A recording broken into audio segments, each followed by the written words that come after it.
problema ninyong mag-asawa? Ito ko kasing asawa ko eh. Gusto na akong hiwalayan. Eh bakit mo naman siya gustong hiwalayan? Eto kasi, pag umuwi ako ng maaga galing sa trabaho, lagi ko nilang naaabutan ng ibang kasamang lalaki. Ganun ba? Alam ko na, meron akong solusyon dyan. Ano? Huwag kang umuwi ng maaga.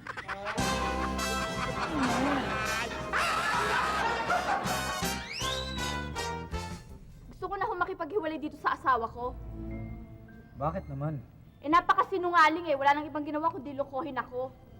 Nako, ba't naman nagsisinungaling kayo, mister?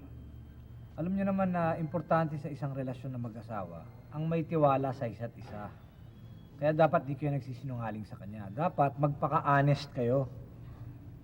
Kailangan ba yun? Kailangan magpaka-honest ako sa kanya? Kailangan sabihin ko lahat ng totoo? Kailangan. Rigorous honesty is needed. O, sige. Belinda, aaminin ko na sa'yo ang totoo. Hindi ikaw ang tunay kong asawa.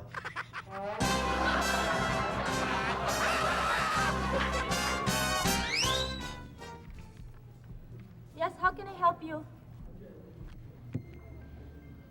Gusto ko na pong makipaghiwalay dyan sa asawa ko. Paano naman kasi wala nang alam gawin kundi awayin ako? Mister, bakit naman inaaway mo ng inaaway si Mrs. Eh nakita mo naman buntis? Kaya ako nga siya inaaway dahil buntis siya eh. Oh, eh ano naman masama nun kung buntis siya? Eh, baog ako eh.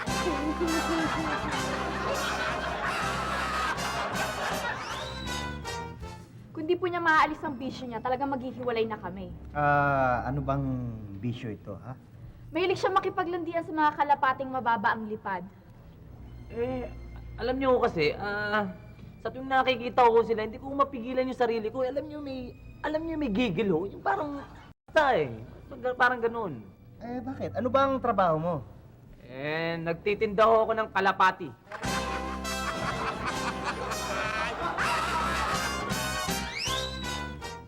Alam nyo, talagang mga ganyang bagay eh, dinaranas din ng lahat ng mag-asawa yan.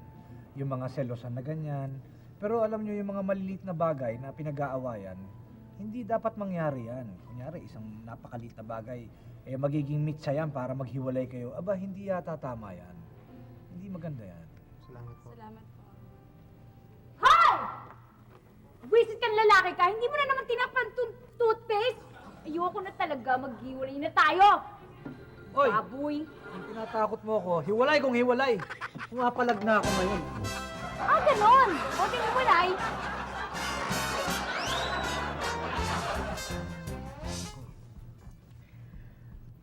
Bakit ayaw niyo nang magsama?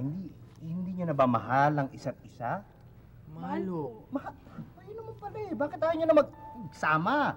Eh, nakakahalata na ho kasi mga asawa namin.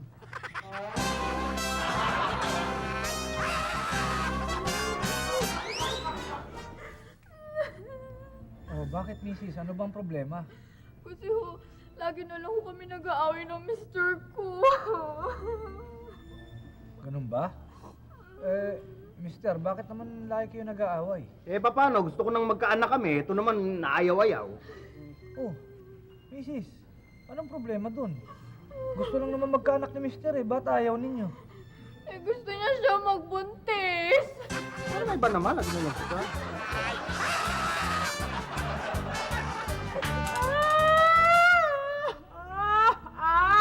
Misis, bakit ho kayo umiiyak? Ano bang problema? Ayoko na!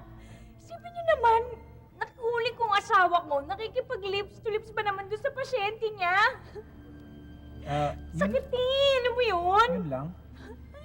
Alam mo, misis, normal lang sa isang doktor, asawa ninyo, na magkaroon ng affair sa extramarital affair sa kanyang mga pasyente dahil lalo-lalo na kung gusto lang tumanaw ng pasyente yung utang na loob sa mister ninyo, it's very normal. Ano? Anong normal doon? Eh, veterinaryo itong asawa ko. Nahuli ko nakikipag-lips to lips sa aso!